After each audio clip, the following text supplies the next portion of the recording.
group. Thank you. It's much nicer for us as a speaker to see the face of the people. Thank you. Right. So as Christophe has mentioned, we will have 2 parts. The first one, it will be more theoretical. I will first present our association and the founders of this association.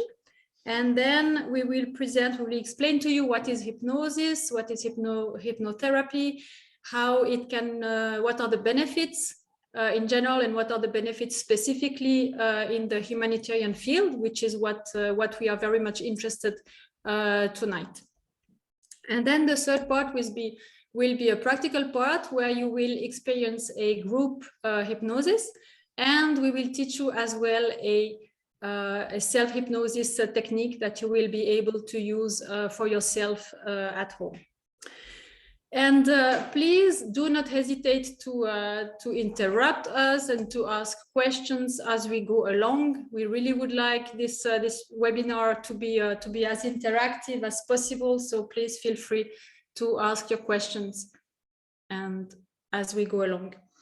Our wish for this presentation is really that you have a better idea about hypnosis, how it can help you, how it can help humanitarians, and as well that maybe some prejudices or some fears that you have about hypnosis, that they will be cleared and they will no longer be there, and that you will be interested to speak about our association and maybe experience more of hypnosis for yourself. Maybe before I start presenting the association, I think it would be interesting that each one of you present herself or himself, so that we know who we are talking with, if that's okay. I don't know who wants to start. Yes, I can, if you want. Yes, please go ahead. Please. I'm going to start. My name is Marie-Jeanne. I'm half Colombian, half Swiss. I'm a humanitarian worker, more a generalist, program manager. And I used to work like 9 years in Colombia and since 8-9 years in Switzerland. That's Okay. about it. And do you have any experience with hypnosis? Yes, I've done some with an external person, not self-hypnosis. And it was very useful, but I have to say that sometimes there is a part of me which is little bit afraid of losing the control in hypnosis. So I have these I mean, I believe on it, but there are some part of me a bit afraid. I don't know how I can explain that. Okay, no, it's understandable. We hope that you will not have that fear anymore after that webinar. Okay.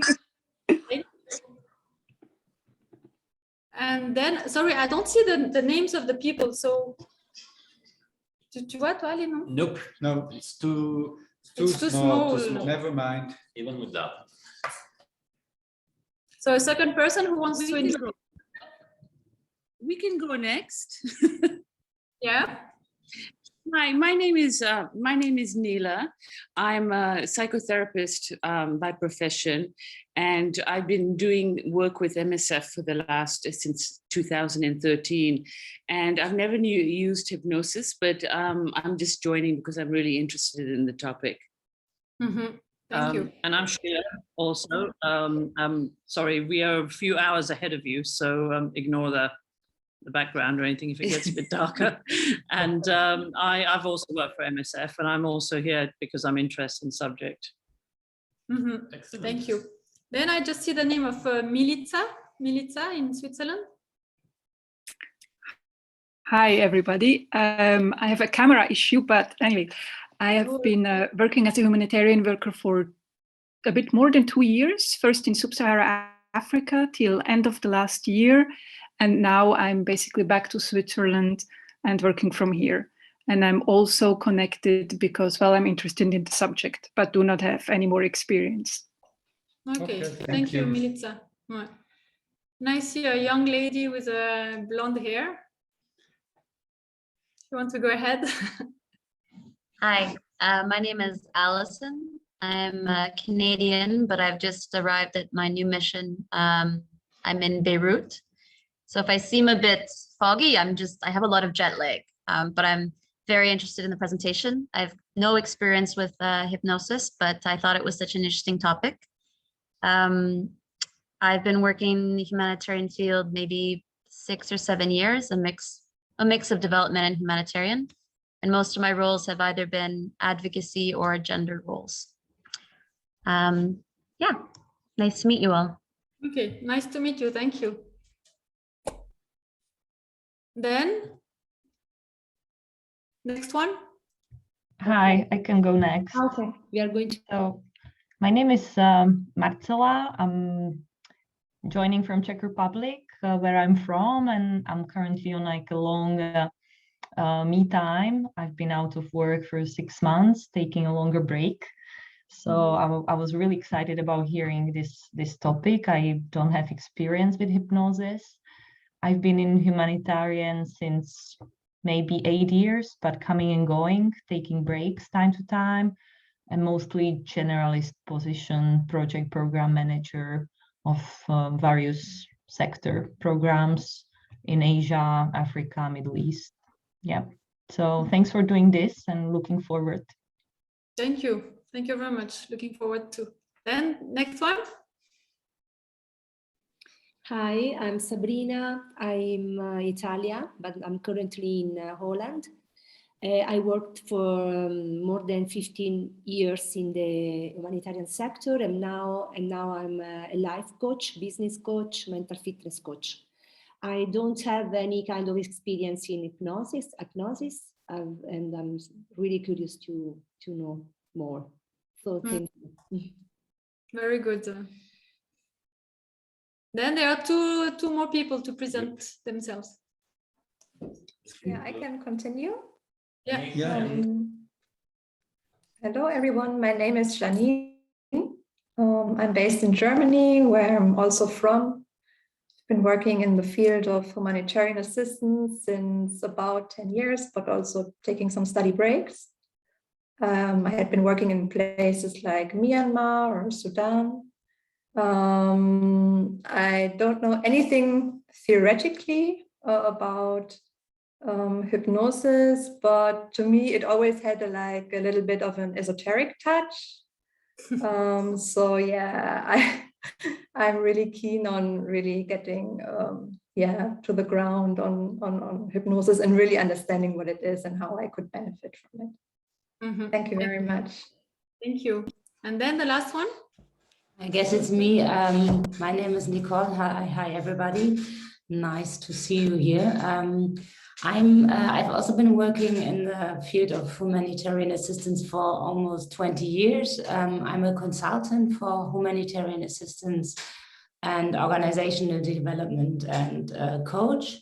And as a coach, I'm supporting mainly people coming back from the field. That's the idea. And I think hypnosis seems to me as a very, very great tool. So I was also very excited when I got to know that that the team of CoCreate Humanity is organizing it. I was really happy to get to know that. And this is why I'm here, to get to know more about the subject and maybe to be able to use it in the future as well.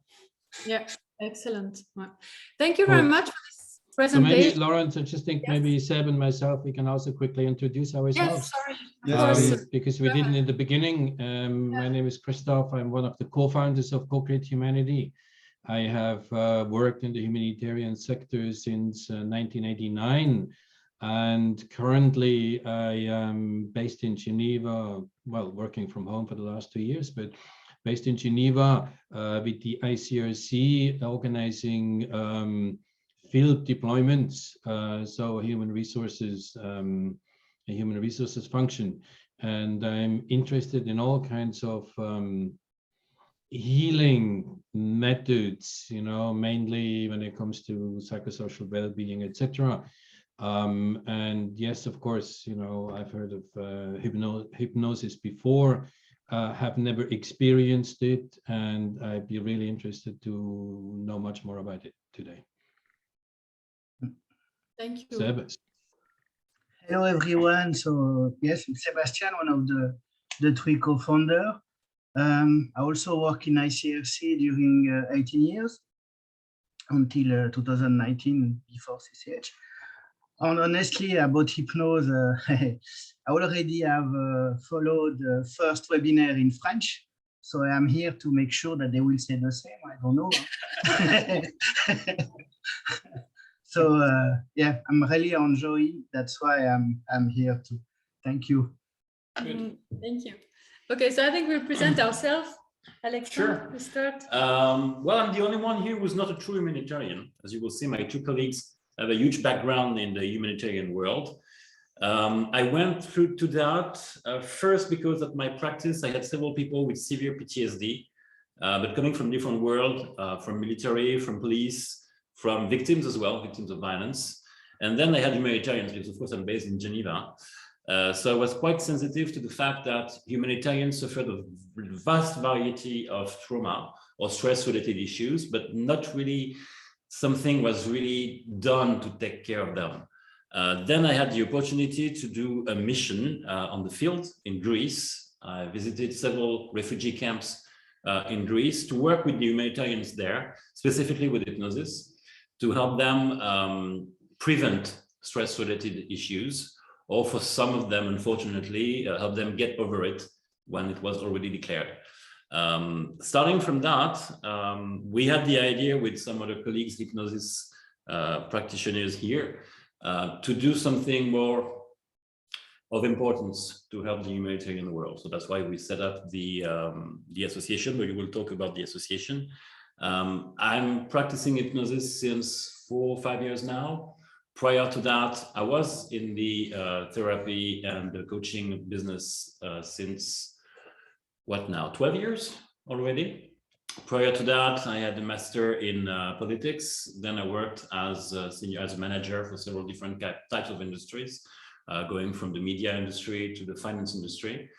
And now, yeah, it's something like 12 years that I'm practicing coaching and therapy. And that's it. Thank you, Alexandre. Claude?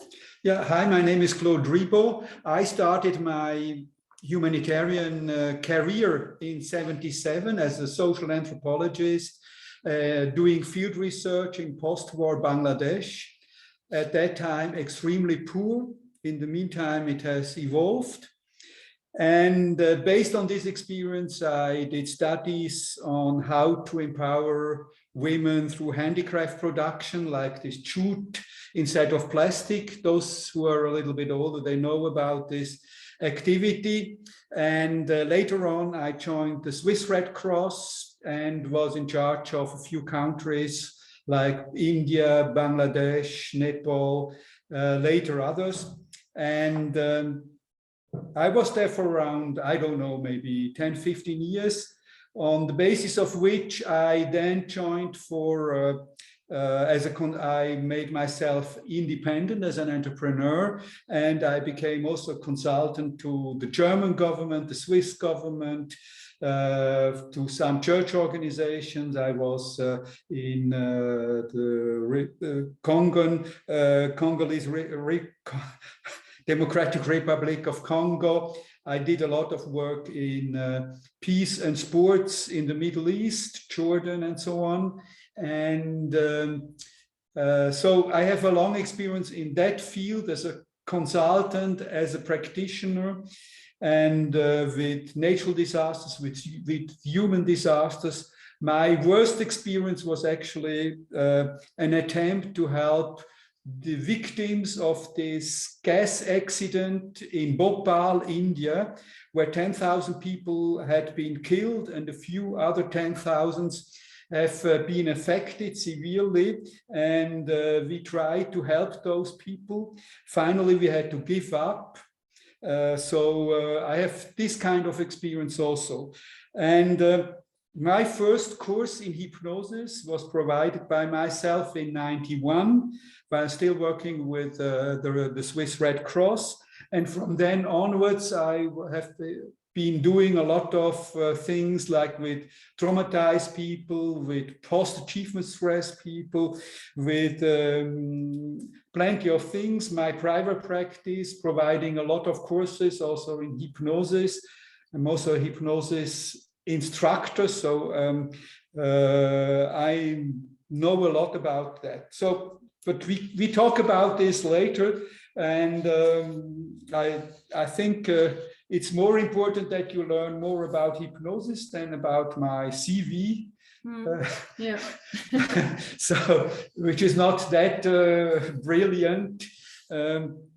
So I give you the word. Okay, so briefly, my name is Laurence Perroux, and I've been working in the humanitarian field with the ICRC for 6 years in different missions. And now I'm currently responsible for the program for Syria and Lebanon at the Swiss Red Cross. And I'm quite new in the field of hypnosis, but I did the training like 1-2 years ago. But it was really an eye-opening for me, and I really feel it's a very powerful technique and tool. And that's how I came. Actually, I came to hypnosis and to different techniques and tools when I quit the ICRC, and I really felt that I needed to recover from these different experiences in the field, which I guess that it's a little bit the experience from all of us. So that's how I was interested in that. We, as the three of us, plus Marta, who is not here, but she's the president of our association, we are, like you can see, we are all hypnotherapists and had contact with the humanitarian field. And that's how we came with this idea to create this association, the Association of Hypnose Humanitaire. It's a very, very young association. We created it last year in June, but we are it is very much a project that we have at heart to bring more humanitarian people to know more about hypnosis and how it can help and benefits people who work in the humanitarian field. So that's the aim of our association, is really to promote hypnosis and to explain what it's good for, what it can benefit from, and to as well to help refugees and asylum seekers to get over their trauma, and to bring a technique that might not be accessible to them because it's too expensive or because they are not informed about it. And the goal of our association, I mean, all the benefits from our association, we want to use it exactly for that, to bring this powerful technique for the people who are most vulnerable and who cannot access it easily. And the third aim of our association is really to implement projects abroad and as well in Switzerland, and to train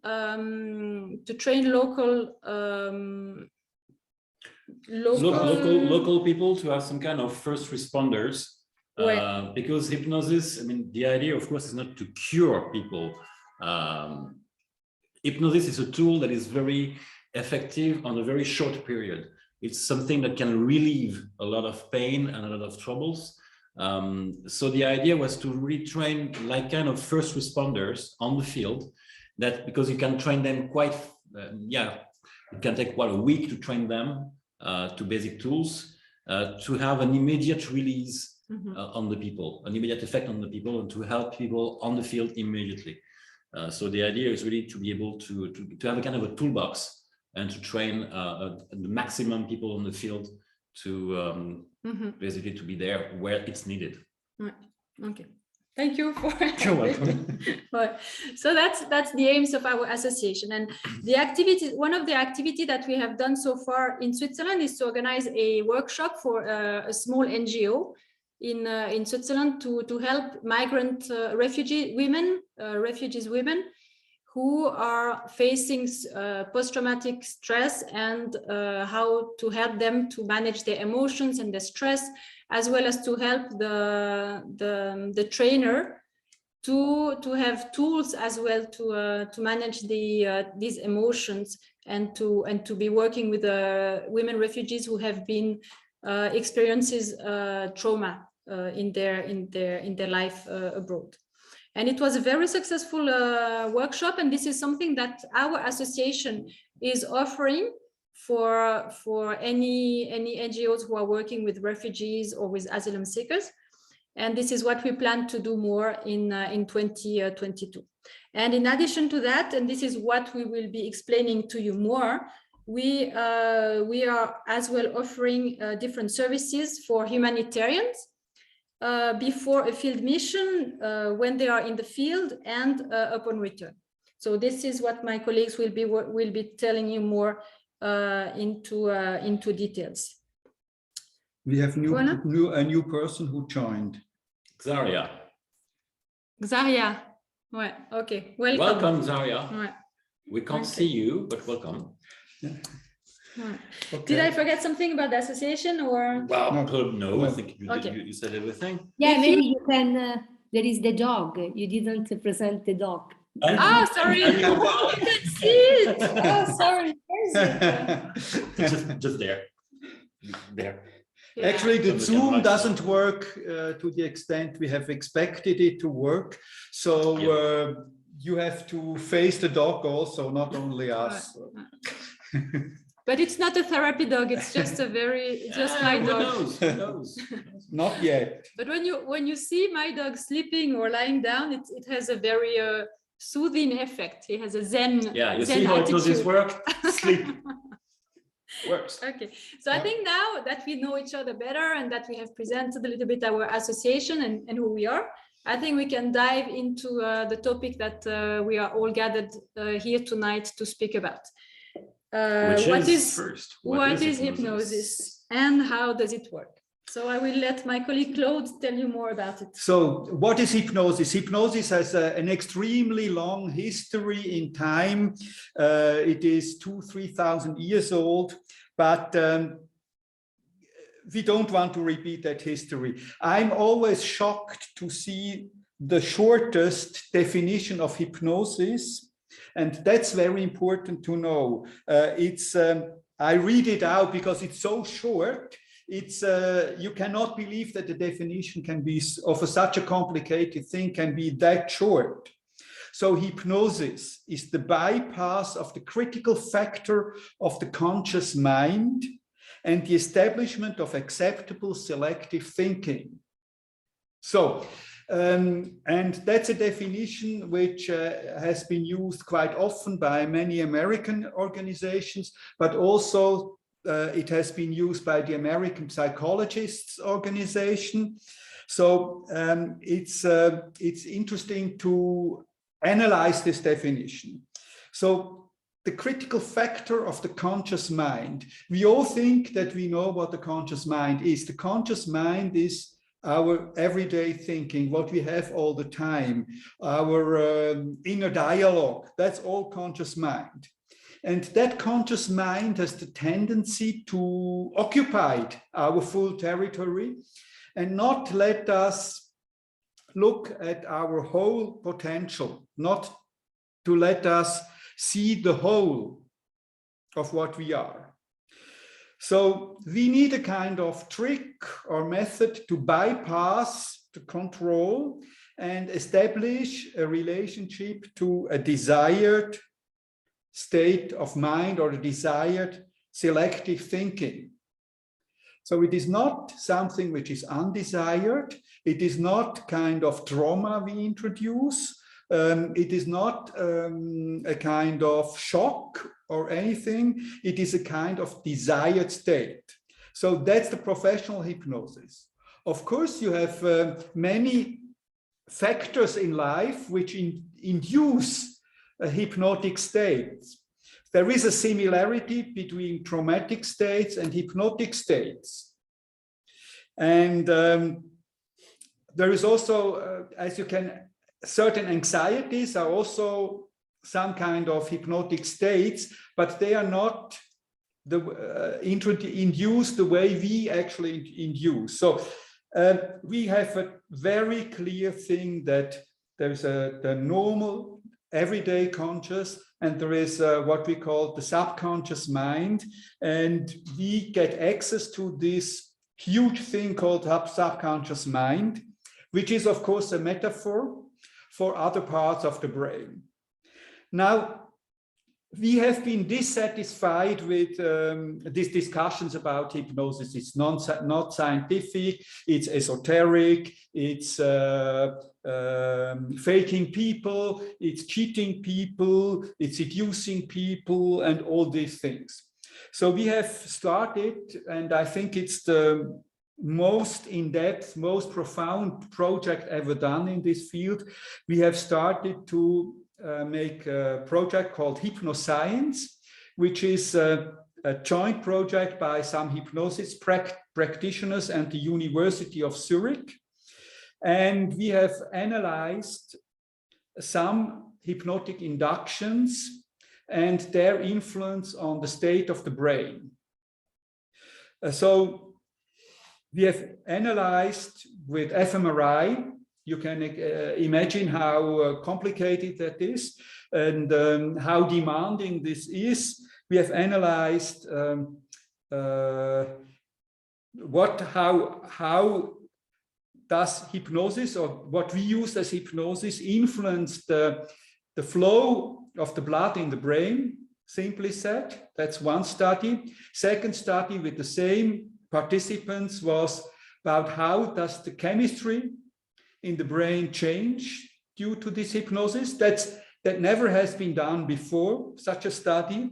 And the third was about EEC, like the change of electricity in the brain due to hypnosis. So far, we have the data from the first two parts, the transfer of blood in the brain and also the chemistry.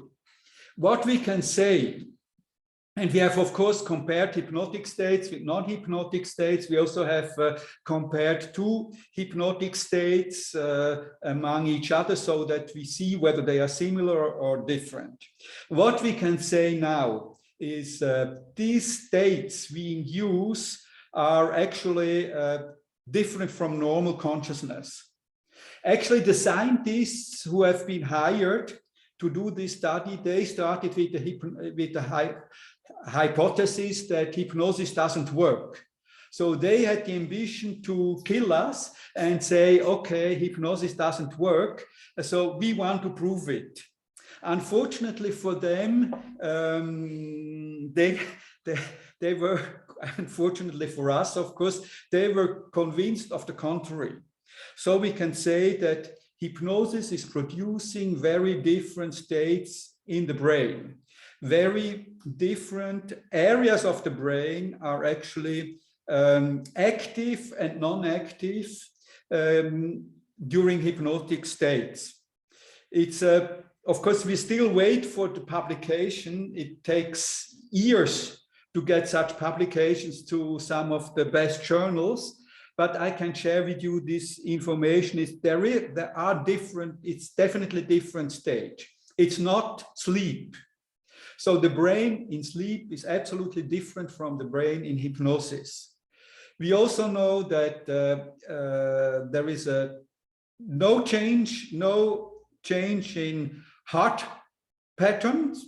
So as far as we can see, but there is a change in the breathing pattern.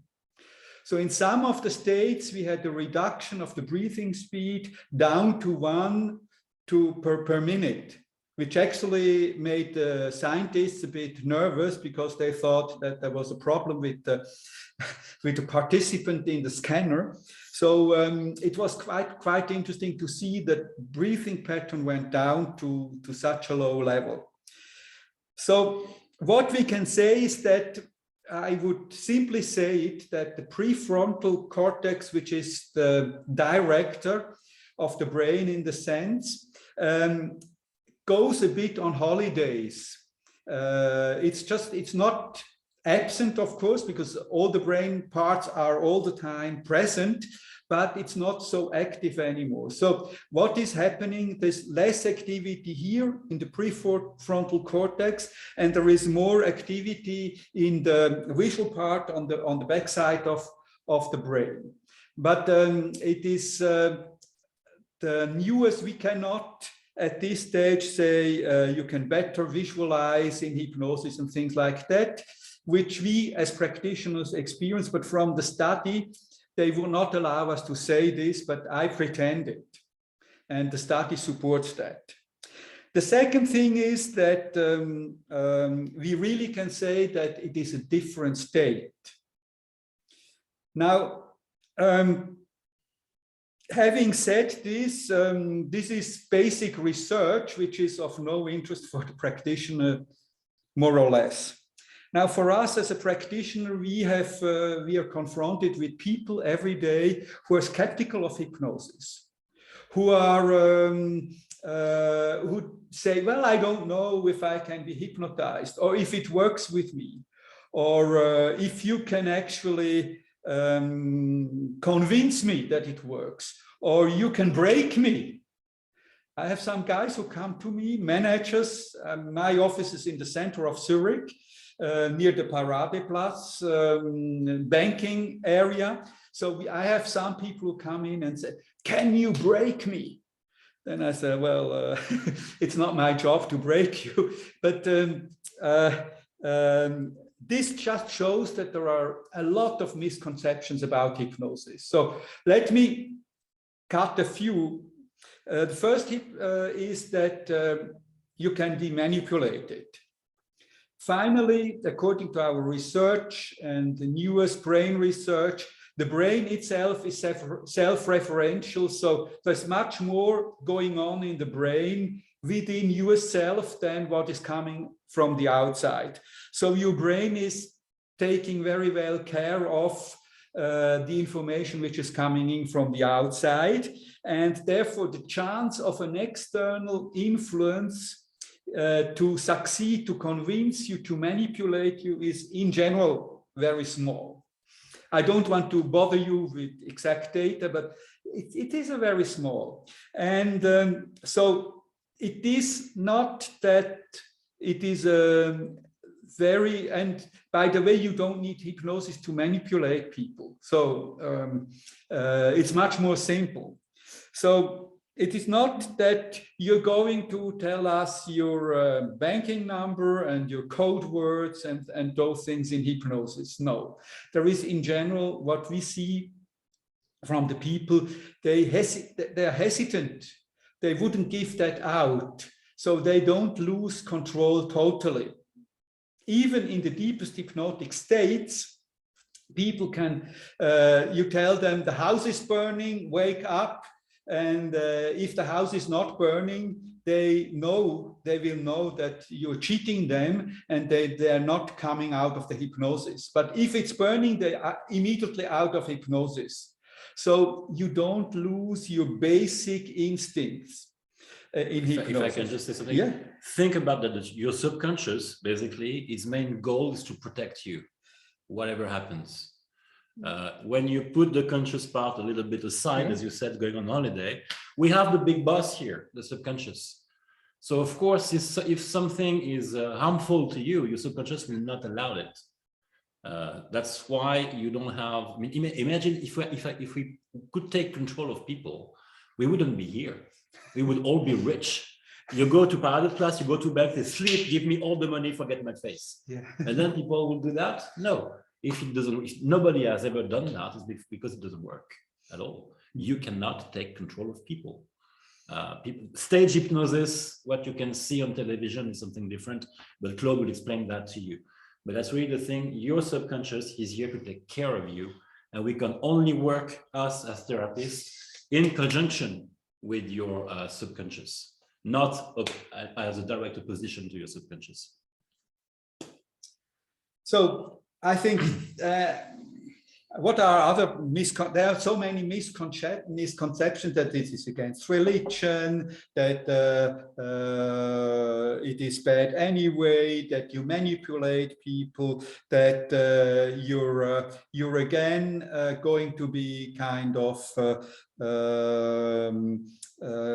occupied by ghosts. I mean, there's so many things I hear. So in this regard, I think we can assure you that this is not the way we work and the way we consider hypnosis. Of course, the misconceptions will stay. And even there have been a number of court cases in the US, but also in Germany, Austria, and so on, which we know, where people try to win a case against somebody because they said, I have been hypnotized and so on and so on. But no, none of these cases had been properly analyzed. And we have studied this in depth, and there is actually an association in the US which reports to us all these cases. And in general, we can say there are no crimes committed through and with hypnosis. So I think this should be sufficient. Now, there is also no helplessness. As a matter of fact, we introduce more power to the people through hypnosis. We empower them. Now it seems that techniques, this is not a hypnotic technique, by the way. Just it's not the preparation of group hypnosis, it's just a technical problem here. So now, please see the difference now between hypnosis in itself and then what you do in hypnosis, which we call hypnotherapy, or which we could call stage hypnosis, or which we could do something, which we could call something different. But what we are talking about is using the state of hypnosis which we produce for therapeutic, coaching purposes. And that's the key issue here. It's that we are using this hypnosis not for fun, which we could, that's stage hypnosis, when people who want to have this fun let themselves be hypnotized and they do strange things. We have to know that the reason for this is really that they do this is because they want to do it. They want to participate. They want to have this. Yeah, if I can just say something about that, because we have a lot of questions about stage hypnosis, because it's quite impressive. I mean, you see a guy who's taking somebody from the audience and say, okay, now you're a chicken and do the chicken. And the person is doing the chicken on the table. And people say, oh my God, they really take control of people and they do whatever they want. No, one of the big work of a stage hypnotist is to select people. And to select people, we are willing to do that kind of experience. And people on the audience, they paid for that. So they already agreed with that. If somebody doesn't want to do the chicken on stage, he will never do the chicken, whatever the hypnotist is saying. So there is a big bias here that people living that kind of experience on stage are really willing to live that kind of experience. And the role of the hypnotist on stage is to select those kind of people and to create the scenario around that will give the illusion that he has some kind of power over people, but it's not true at all. Think about that. If a stage hypnotist was really able to take control of people, he wouldn't lose his time on stage. Once again, he would be on the bank and he would grab all the money in the bank. So it's an illusion. It's a show, basically. It's a scenario.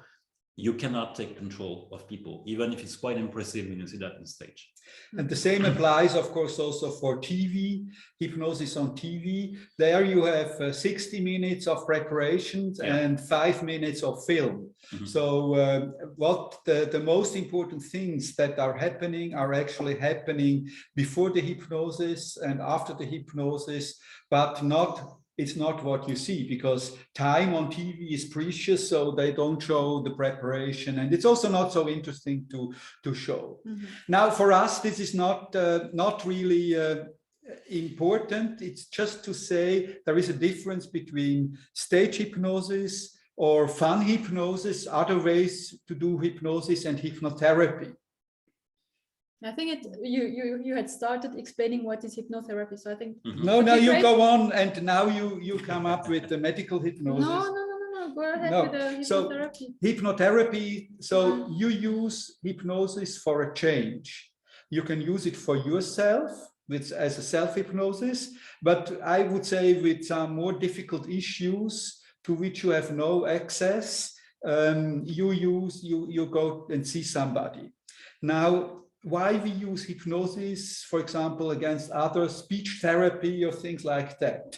I always say that most of the therapies are like showering without becoming wet, because here many of the things we have cannot be dealt with consciously. For example, fear. You can tell somebody you don't need to have fear, but still he will have. You don't need to have this spider is not dangerous. Yeah, but still he's shivering because of the presence of this spider. So it's totally irrational. So it's an illusion to think that you can actually help that person by consciously induced or conscious method, by talking about it. It's not really helping that person to get rid of it. Now, of course, with many of the traumatic experiences, it's important to talk about. We also know from people who have been in the field, who have seen many things. I had also people who were in war situations, like in the north of Sri Lanka, who came back from the mission, and they really needed to talk about their experience, because for months they had no time to, or no space to talk to somebody about what they saw, how they felt, and so on. So that's also important. Now, in order to really resolve some of the stress symptoms, you need methods that go beyond the conscious mind. And there, hypnosis is really the tool. Hypnosis is a fast learning state, and also traumatizing situations are also fast learning states. So there are some similarities between these states, and we use them in a scientific way. So if you think, basically, your brain is constantly in and out hypnosis all day long. It's a natural way of functioning for your brain. As soon as you focus on something to the point that you forget about the time or forget about the environment, and sometimes you just get surprised because you didn't see the person coming, you're under hypnosis. As soon as your brain needs a little bit more power, you go under hypnosis. Basically what we do here, you're only using the way your brain is naturally functioning to go where you want to go. And think about, if you want to think about your brain, think about an iceberg. You have the little part on top of the water that everybody can see, and we think that it's only that. That's the conscious part. But underneath the water, you have this huge block that is in fact the block that makes it float. Nobody sees it, but it's far much bigger. That's your subconscious. And basically what we do with hypnosis, we just take the iceberg and we do that. We put at the same level your consciousness and your subconsciousness, your subconscious mind. So we can act with this one, because normally, as Claude said, you cannot go beyond the water, below the water. This is a critical factor. It's there. You don't have access to what's below. So when you do that, you have access. And basically, most of our behaviors are there on the subconscious part. How many times I would say, telling ourselves, oh, I want to change, but I can't. It's stronger than me. I know it's wrong, but I can't do it differently. So that's why you know that there is something in your subconscious that needs to be worked on. And that's why hypnosis can work on that. And that's why it's fast as well. As Claude said, learning a trauma, it's 1 second. You see something, oh my God, it's awful, and you create a phobia of a place looking like this one. And every time you see a place looking like this one, you have a panic attack. You've been exposed 1 second, and your brain has created something that will stay with you for the rest of your life. That's how fast our brain is. And hypnosis can be as fast because we're going at the same processes, the same process inside the brain, the subconscious. So that's why it's quite easy, because your brain is doing it all the time. We didn't invent anything. Our brain works like that. And as we work the same way your brain works, we can work at the same speed as your brain works. So that's why it's quite efficient. If I can summarize that a little bit. That's very good. All right. So now you heard about stage hypnosis, you heard about the therapeutic use of hypnosis, and the last kind of hypnosis that, last area where we use hypnosis is in the medical field. It's getting more and more used in the hospitals, and as well the dentists use it more and more, to use this state of hypnosis to manage the stress, to manage the pain, and even actually to put people into a deep hypnosis state, which can be close to anesthesia. And we can use hypnosis to put people in this anesthetic state.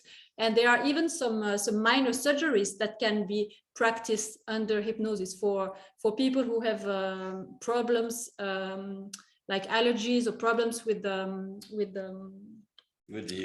anesthetics, with the anesthetics products. Mm-hmm. Ouais. So, and this is another field of use of hypnosis. And you have approximately here in Switzerland, if you go to the CHUV in Lausanne, to the University Hospital, you have 10% of the practitioners, nurses, physicians that are trained with hypnosis. And the same in Geneva with the AHUG. You have really 10% of the personnel that is trained on hypnosis. It's really massive. So next time, if you need to have a surgery, you can ask if somebody has been trained in hypnosis to help you with the stress, with the emotions, with the pains, and as well with the recovery. It can help to recover better from a surgery. Right. For example, if I go to the dentist, originally some 10 years or 15 years ago, they usually gave me kind of anesthesia. Now, when I go to the dentist, recently I went to the dentist, my dentist was absent, so I had a replacement, and I told her no anesthesia. Then she told me, oh, you're one of these hard men, real macho guys. Then I told her, no, I'm not hard, I'm not macho, but I'm intelligent. So use of hypnosis for anesthesia, for pain is very intelligent, it's modern, and you can use it with self-hypnosis. But I have to warn you, it's not that everybody can use it, you have to train it. It is not something that comes up, you go to a hypnotist and he induces it once or twice, and then you know how to do it. You go all the time to the dentist, or you do surgeries and you hypnotize yourself. So it doesn't work like that. It's like you have to train yourself to be able to do so, to change your mind in something like that. Thank you. Sorry. No, that's fine. We've been talking a lot. Before we go and tell you more about the possibilities, the possibilities of hypnosis in the humanitarian context, do you have any questions about how hypnosis works? And do you still have questions, fears, doubts, prejudices that we can clear up now? I have a question. How it works hypnosis with someone had a trauma? In a way that can this person relieve again the trauma and be affected? Because sometimes, sorry, I don't know if I could explain myself. Yeah, this is one of the key discussion in hypnosis, is the question about re-traumatizing people. So you have to establish a relationship with your client at any case, And also, you don't just start with hypnosis and just do it. It needs a lot of preparation. And secondly, it is also not the idea that people have to relive the traumatic experience because they already have this experience. So you don't need to have it fully back, but you have to get some of the key information out of this experience and change the reaction to that experience. So it is actually not to re-experience the trauma, but it is to change the reaction of the client to this trauma. So, and you don't just open the box and whoa, people are shivering and doing things like this. Yes, we have this, but then you work with it. It goes on for 2 or 3 minutes, but then you change it. You do your change work. And that's the important part of it. You really have to be very well trained to work with that. Because at any time, if you work with people who have been traumatized, or even with normal people, you come to a situation, you reach a place when there is abreaction. So abreaction in itself is not bad, although we are sometimes, it provokes some bad feeling in us as a therapist, but as a matter of fact, it's okay. But the abreaction is maybe for 1 minute, and for 2 minutes, and then you are trained to leave it and it's over. And then you work on it and you change it. So the reaction in the future will be different. And you check this within your session. It is not that you let the person go and let the person live with that. This is very important. So we actually work with this problem during one session and then it's over.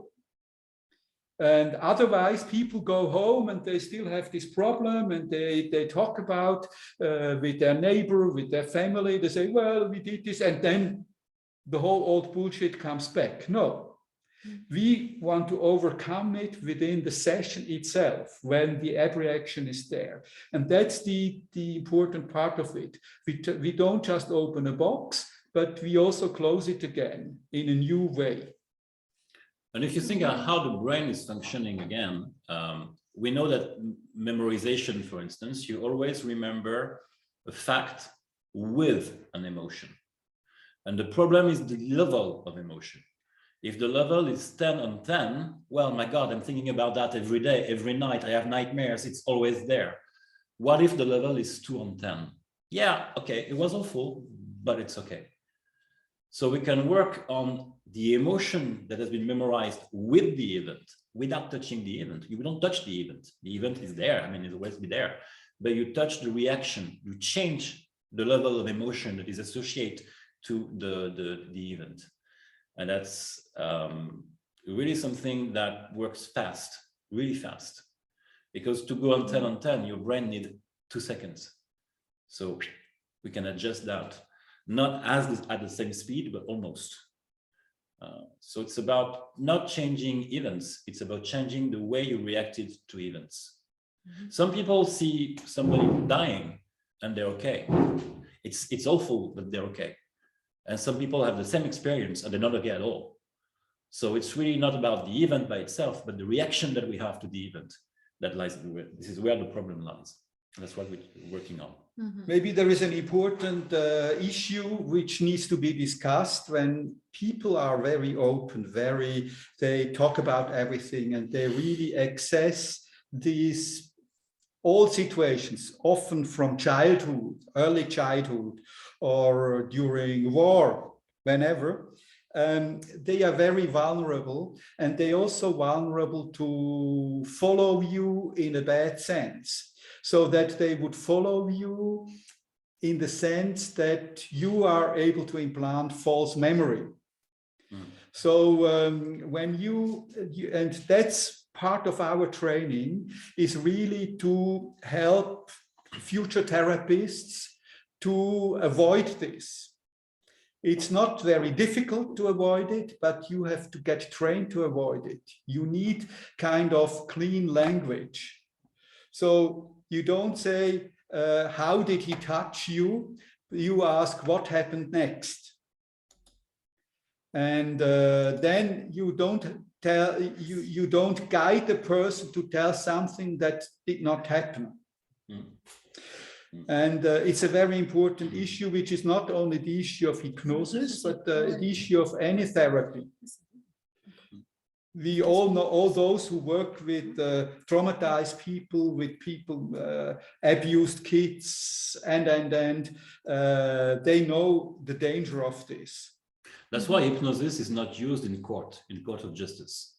It has been tried, for instance, oh yeah, we have a witness that has saw the license plate of the car of the criminal, but I can't really remember the whole number. Ah, wow, we put it, the person under hypnosis and it will remember the license plate. It doesn't work. Why? Because your brain hates blanks. And if your brain doesn't have an answer, it will create it. So, and you have no way of telling if it's true or if it's not true. If there is a blank, for instance, in a license plate, your brain will create the number that is missing by itself. So that's why hypnosis cannot be used as a testimony in court or whatsoever related kind of processes. And again, it's not because of hypnosis or whatsoever, it's because of how a brain functions naturally. And hypnosis is all about that. It's all about understanding how the brain functions and using it in a way that will help the person. Okay. Did we answer to your question? Yeah. Okay. More questions? Yeah. Sorry. No, that's okay. Any other questions? Yeah, No. it's me. Yes?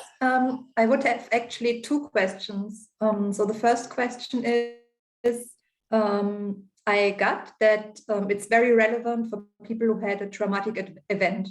Like for me, that's something I think about war, an accident, something like this. But what about the suitability for people who have issues which are related maybe to prolonged stress, high workload, insecure working context, toxic work environments, mobbing. So it's like a melange of many different things over a longer period of time and not one specific event. So how suitable is it? And the second question, I also see a lot of similarity with the EMDR therapy or the approach. Is there a similarity or it's just my impression? And yeah, that's it. Thank you. EMDR is, I mean, yeah, it's based on hypnosis as well. It's also based on how the brain functions naturally. And a part of the EMDR is a bit of a part of hypnosis as well. I'm trained with not EMDR because it's with a different technique, but basically it's exactly the same. It's called Hypno. It's the same thing. And if you think about basically using modified state of consciousness, which is basically what hypnosis is, it's a modified state of consciousness. You have hundreds of modified states of consciousness. If you eat a specific type of mushrooms, you will experience a different types of consciousness, an alteration of the consciousness. That is not really useful, but we can discuss that, but it's the same. We have hundreds types of states like that. EMDR is one part, is one of them. Hypnosis is one of them. Meditation, for instance, for a very long period of time, we believe that hypnosis and meditation inside the brain were exactly the same. We know because of the technologies that we have now with the imaging sequences that we have now, that it's not exactly the same. It's very close, but it's not the same. It's using different parts of the brain. Actually, this in the hypnoscience study, the data we have collected will be compared with data they have from some monks. Yep. And it's actually the same institute, and it's just the job is just to compare the statistics. And they said, well, it will be done. Also, it will be compared with what is produced by taking in microdoses of LSD. So there is a lot of research done in this field. Now, to your question, EMDR is going directly to the point of the emotion, and it is working with this emotion. Now, the way we understand hypnosis is more the reinterpretation of the whole thing. So it's more complex. It's more direct. I'm also trained EMDR therapist. So I work a lot with EMDR, but I work a lot with some kind of minor things like anxiety, stress, whatever. But to come to it and to empower people to really resolve the basic issues, hypnosis is more effective. Mm-hmm. It is even faster than EMDR, because EMDR you have to repeat. You need repeated sessions, and but not for everything. So to answer you, I hope I could answer your question. Then for what minor issues, or let's say minor issues which become severe issues like burnout and things like that, hypnosis, of course, is the method of choice. It is when we talk about trauma, we talk about the most extreme, but there we talk about micro trauma, micro problems, micro things, but they nevertheless, they are an ongoing stress, and you have to reduce that level of stress. And mostly it is a kind of relaxation, but a conscious relaxation, which is addressing the issues which come up. Because just to relax, it's not sufficient, because the issue will come up, pop up again and again. So you have to actually address that issue. And probably for that, we can go into the various types of stress or trauma that you can have as a humanitarian be exposed. You mentioned stress, or what we call the cumulative stress, because of the workload and everything. Basically, we discussed about how the brain functions. Stress is the same thing. I mean, how our brain is managing stress. Well, we share this type of functioning with all the big mammals on Earth. So basically, our mechanism of managing stress is the same as a cow or a big lion in the jungle. And if you see the curve of stress of a big lion in the jungle, it's flat. Then he kills an animal, he eats, then it's flat again. Then he has to reproduce, then it's flat again. The problem with humans, we're always here. We never go down. And we are not meant for that. Our brain is not meant to sustain a high level of stress all the time. And if the level is here, it's okay. But if it's here and it stays here all the time, then you will start having problems, psychological problems, but physical problems as well, because it's going to start destroying your own body. So the idea is how, as Claude say, how do you manage when you're here to go down there or even there to recover? And hypnosis can help you do that, can help you create a kind of a safe zone where you can let the stress go down, to let your system relax and repair itself. You have the stress, the cumulative stress, as we said, it's something that we really see with all the people dealing with emergencies, firefighters, policemen, doctors, nurses, caretaker, humanitarians, people that are constantly exposed to very high level of stress, and they stay on alert all the time. If you don't do something, then it can lead to, yes, burnout and stuff like that. You have, and I'm talking more specifically to what we see in the humanitarian world, it's called the vicarious trauma. I don't know if you heard that name before. Yeah. The vicarious trauma is, I'm listening to your story is awful, but it's your story. And at one point, it will become mine. I've never been exposed to what you've been exposed, but the images are starting to build up in my mind. For instance, somebody is telling me the story on how he found corpses on the beach and he has to take care of those corpses of those people who drowned on the sea. It's not my experience. I've never been there. I never lived that. But now when I go on the beach, I'm thinking of it, and I see the corpses, and I start feeling unease. And sometimes I dream of that, and I have nightmares. I've never been directly exposed, but I've been exposed through the stories of people. That's what we call the vicarious trauma. Another type of trauma that we can have is what we call the compassion fatigue. I don't know if you heard that as well. Mm-hmm. Yeah, it's typically something that you have in the humanitarian world. Compassion fatigue is, I'm deeply touched by your story, too much. I'm starting really feeling, I'm really in empathy with you, and I'm starting feeling your own emotions. They are yours, they become mine. And I have also a great feeling of being powerless. The situation is too big.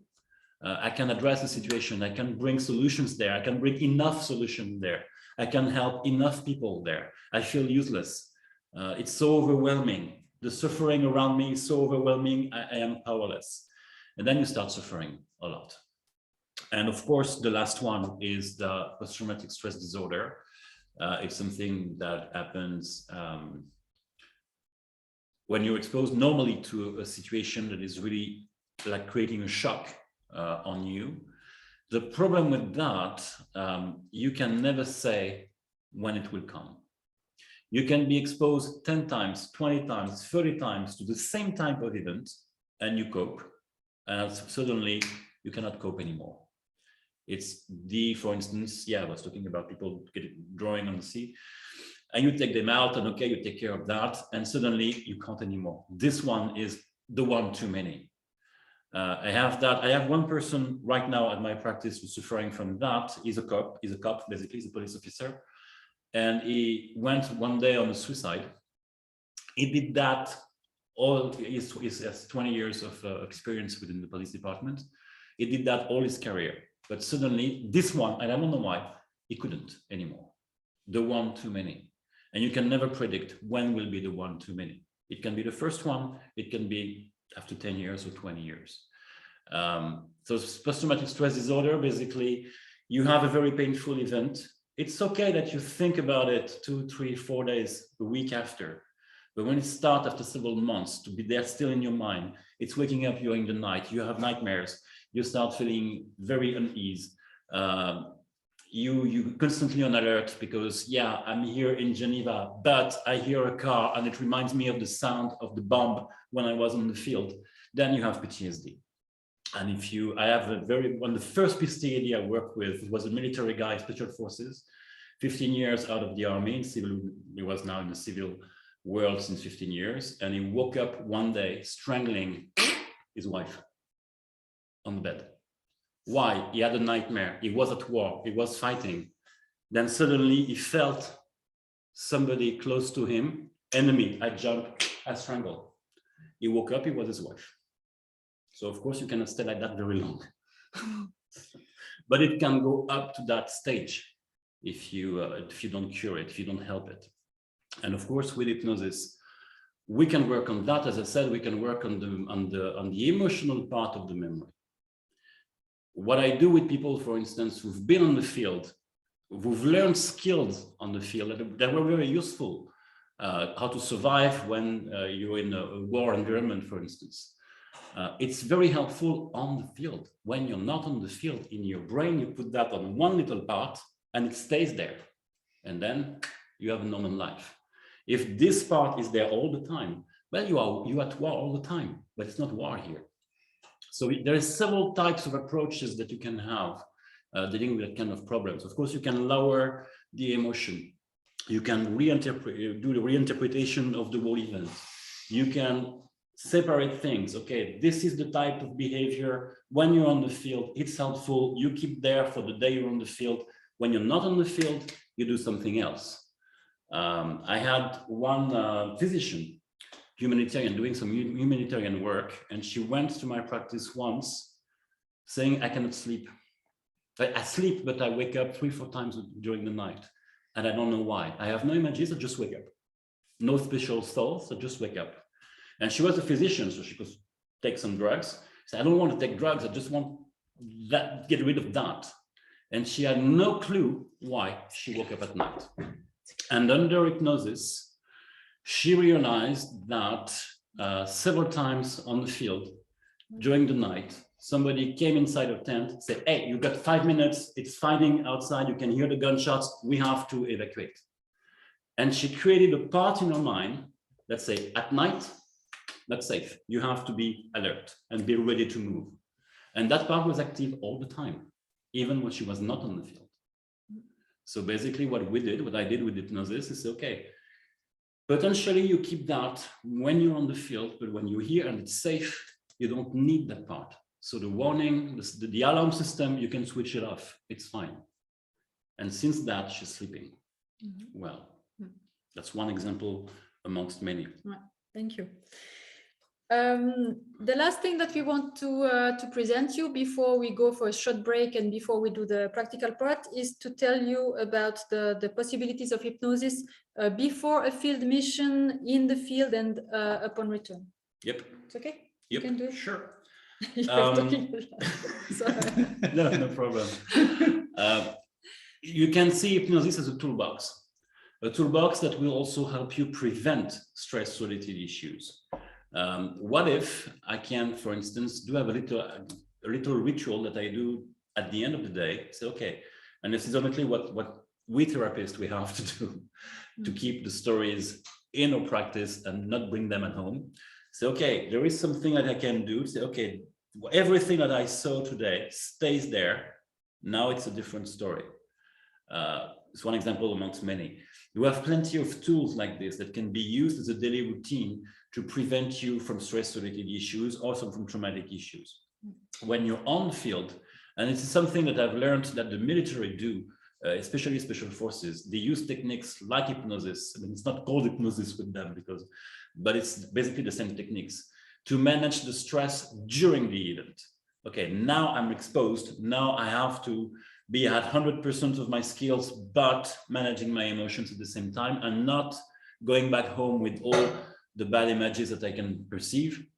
There's also tools that you can use on the field directly, even in the middle of the mayhem, that you can use to preserve yourself. And of course, there's something that you can do, and we hope that we'll not need that when you're back here at the main office here in Switzerland, for instance, or wherever your organization is based on. If you have problems, if you have, for instance, sleep problems, there's something that we can do here, of course, to help you deal with that. Like I said, like the example I gave about this physician who came to my practice. But if you have this toolbox and if you use it, you're far less at risk of developing stress-related issues or traumatic issues, because basically you will learn to take care of yourself and to preserve yourself from the bad effects, the bad consequences of what you may be exposed to on the field. So, yeah, I don't know if you have questions about that.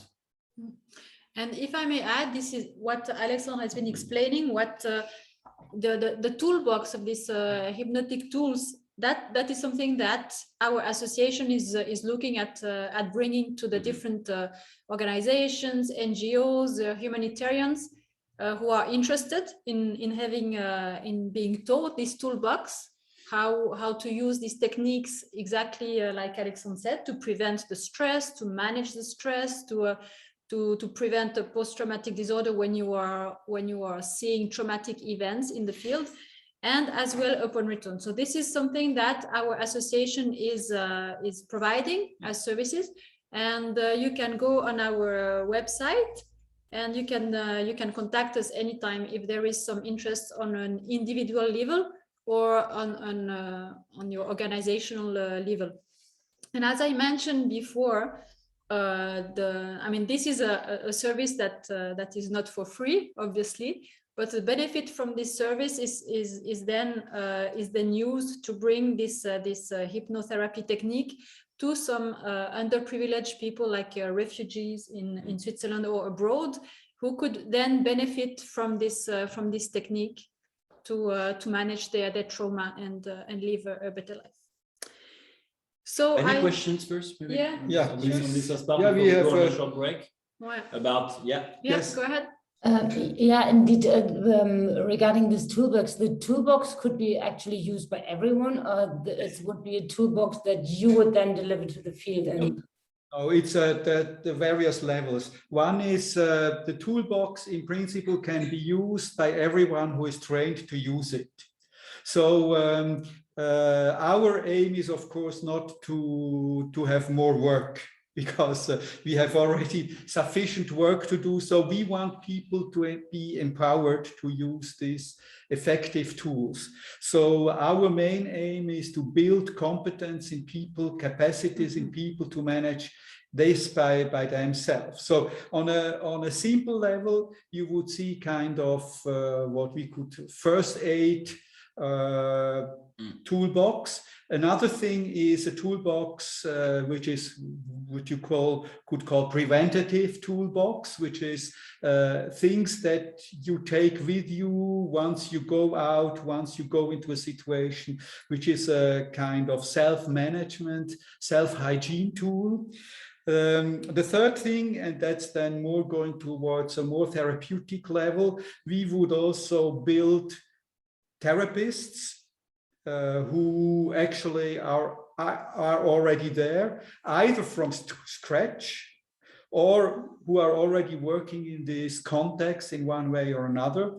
But my observation is that there are not enough practitioners in the field already. So we can tell we add another tool to those who are already there, and it will help, but it will not really change the situation. So you will need a lot of people who can do the work in addition. That's our strategy, to build really people from scratch, to help those people already working,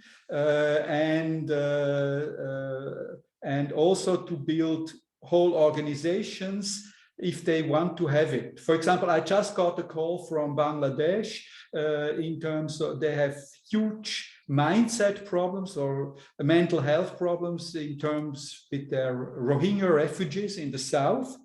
And now there's nobody, I mean, there are some people doing something, but there is not enough power to cope in a useful way with that situation over there. So here you really have to do a lot of work, and you have to train people from scratch. But for yourself to learn the basic tools to take care of yourself, it's really fast. It's really fast and it's really easy. I do that all the time. Even, for instance, sportsmen.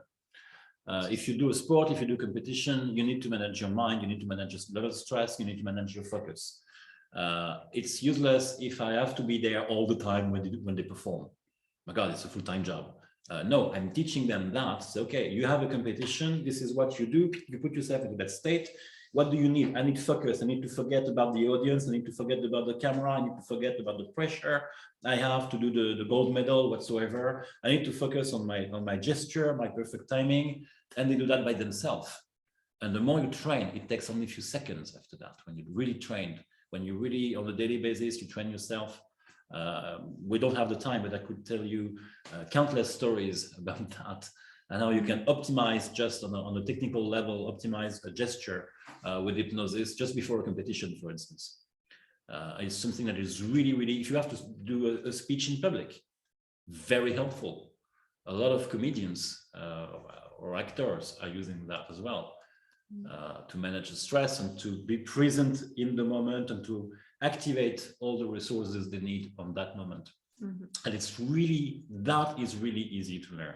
And you will learn a little bit of it in a few minutes. Do we still have questions? Yeah, if there is no other question, I think we can take a 5 minutes break, and Christophe, and then we can go to the, we can move to the practical part so that you can experience.